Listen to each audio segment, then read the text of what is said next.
Hello दोस्तों, आप सबों को जन्माष्टमी की बहुत बहुत शुभकामनाएं। आज भगवान श्री कृष्ण का जन्मदिन है, तो क्यों ना उन्हीं की बातें की जाए, उनके जन्म की कथा सुनी जाए। कैसे उन्होंने कंस का वध किया, वो कैसे वो मथुरा से गोकुल आए, कैसे वो देवकी नंदन से यशोदा लाल कहलाए।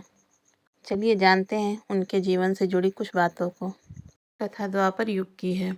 उस समय मथुरा के राजा अग्रसेन हुआ करते थे। अग्रसेन की 2 संतानें थीं, देवकी और कंस। कंस अपनी बहन देवकी को बहुत प्रेम करते थे और जब देवकी का विवाह वासुदेव के साथ होता है तो देवकी और वसुदेव को रथ में बिठा कर ले जाने लगता है। तभी आकाशवाणी होती है, हे मूर्ख कंस, उसी देवकी के 8वें गर्भ की संतान तुझे मार डालेगी। इतना सुनते ही कंस ने देवकी और वसुदेव को कारागार में डाल दिया। कुछ समय के पश्चात देवकी की प्रथम संतान हुई, जिसे कंस ने मृत्यु के घाट उतार दिया। इस प्रकार उसने 6 संतानों को मृत्यु के घाट उतार दिया। उनके जन्म लेते ही बंदी गृह में जितने पहरेदार थे वह सभी सो गए। अपने आप वासुदेव की हथकड़ियाँ खुल गईं और दरवाजे भी स्वयं खुल गए, जिसके बाद वासुदेव कृष्ण को उठाकर वहाँ से चले गए। बाहर भयंकर बारिश हो रही थी, जमुना नदी उफान में थी, परंतु वासुदेव चलते रहे। फिर तूफानी बारिश होने की वजह से वासुदेव को जमुना पार करने में दिक्कत हो रही थी।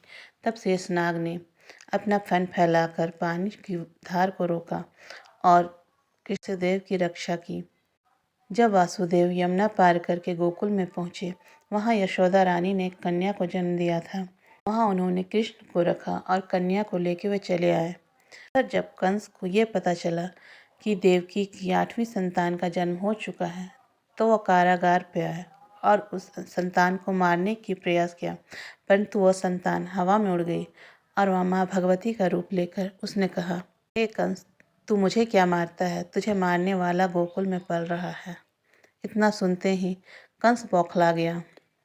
जब उसे यह पता चला कि कृष्ण गोकुल में पल रहा है, तो उसने वहाँ अपने असुरों को भेजना प्रारंभ किया, जिसमें पूतना नाम की महिला राक्षसी को उसने भेजा, जो अपने स्तन पर विष लगाकर कृष्ण को दूध पिलाने लगी। दूध पीते पीते कृष्ण ने उसके प्राण ही गटक लिए और वह मारी गई। इस प्रकार उसने कई असुरों को भेजा, जिसमें संकटासुर, बकासुर, अजासुर जैसे कई असुर थे, जो कृष्ण का बाल भी बांका न कर सके। उधर कृष्ण यशोदा मैया के आंचल तले बड़े हो रहे थे और बड़े शरारती भी थे। कभी वो माखन चुराते, कभी मटकी फोड़ते, कभी ग्वाल बालों के साथ माखन चोरी करने लगते। मैया इसकी हरकतों से परेशान हो जाती तो उन्हें ओखली में बांध देती थी। कृष्ण कुछ बड़े हुए तो गोपियों के वस्त्र भी हरण करने लगे। इस तरह वो बड़े नटखट थे और कृष्ण थोड़े बड़े भी हो गए। कुछ समय पश्चात जब कृष्ण गोकुल में जमुना किनारे खेल रहे थे, तो उनकी गेंद जमुना में जा गिरी, जिसके डालने के लिए वो जमुना नदी में कूद गए, जहाँ उनका सामना कालिया नाग से हुआ।